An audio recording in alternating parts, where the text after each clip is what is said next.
Hi guys, welcome back to the shop.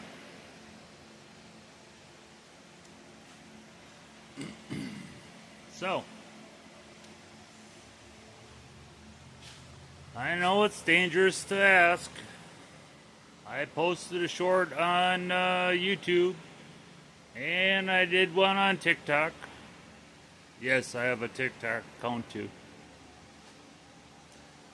And yes, I have been at war with keyboard warriors in my life. So I know it's dangerous.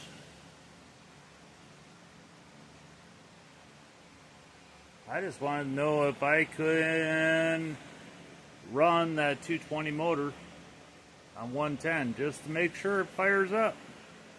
Because once it leaves here, it goes all the way down the tent, halfway down to the house, to the compressor garage. And that thing is not light. So I'd like to, well, that buzzed it up. I'd like to know if that motor's still good. I think I put the wrong price on the parts. It was $12 and something, so $13 for the fan. And about $29 for the sleeve kits that came with all the gaskets and the compression rings. So I think in my cart is $70 and some cents. And then there's tax and shipping. So I'd really like to know if that motor still runs before I go and spend 70 some bucks. But that, for a 1995, 30 years old,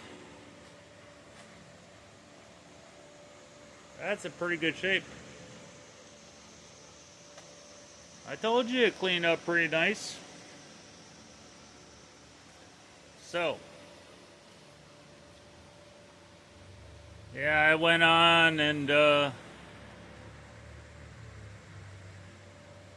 guys are saying, no, you can't hook 110 to 220 because it'll fry everything. And then AI says, well, for test purposes, you can put 110 on to make sure it runs.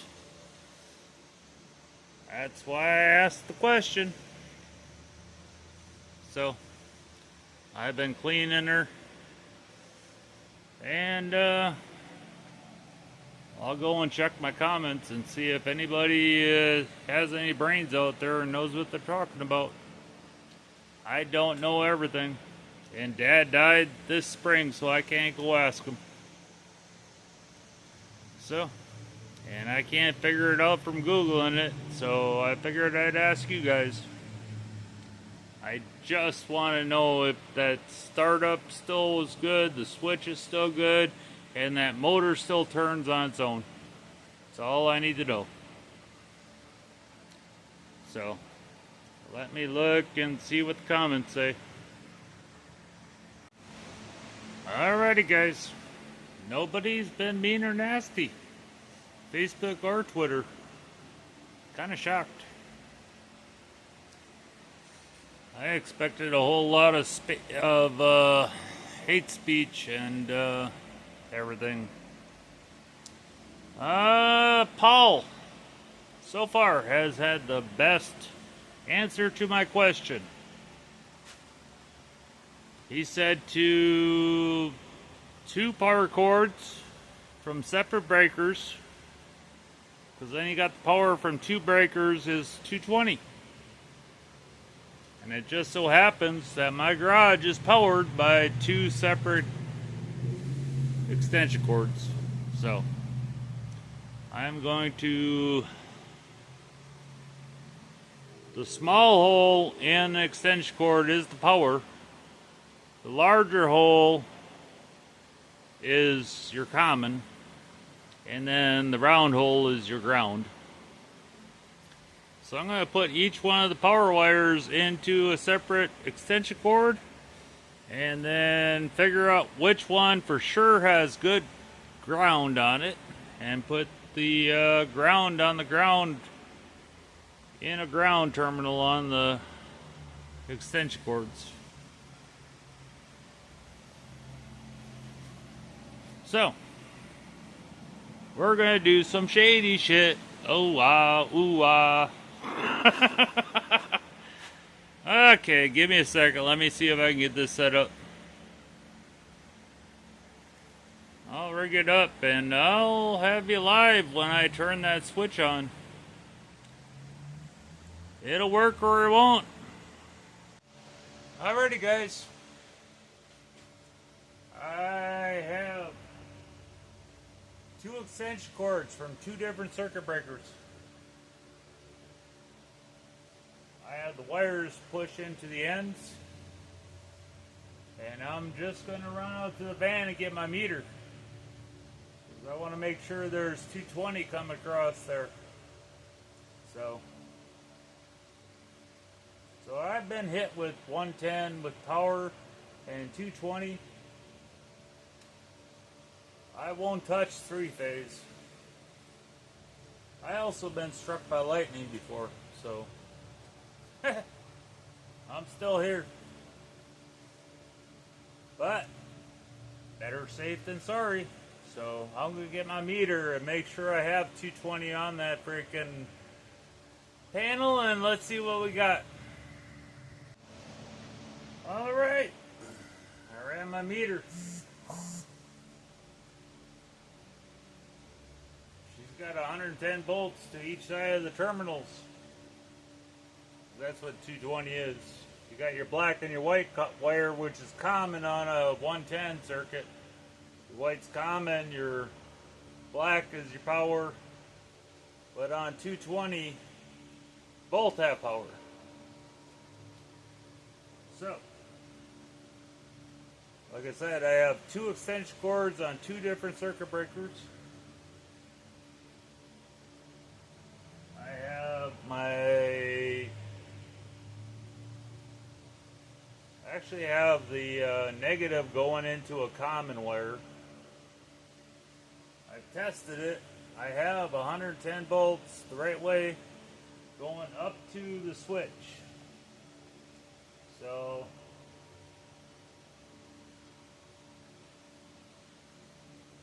and I lit a cigarette because if this is my last one, well, anyways, gonna flip this switch and see if I blow the power out of this place. Let's see what happens. Are you ready? Alrighty. You only live once, right? Alrighty, guys.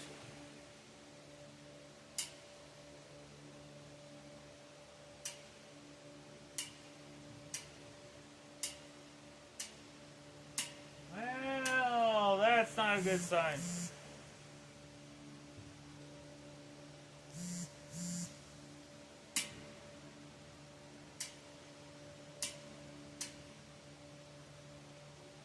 Alrighty, let me do a little testing and see what's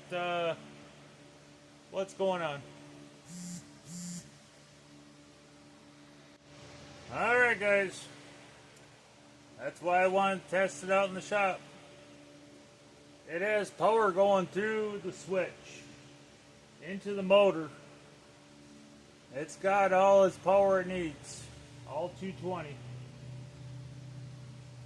So I gotta tear the covers off and see if the starter is frickin' any good and test the motor out itself.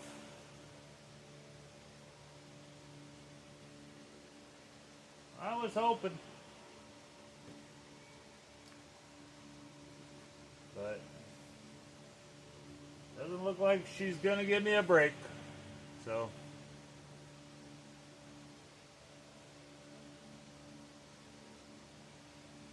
I can always rig up another motor and compressor on top of this tank. That tank's a nice tank. Switch still works.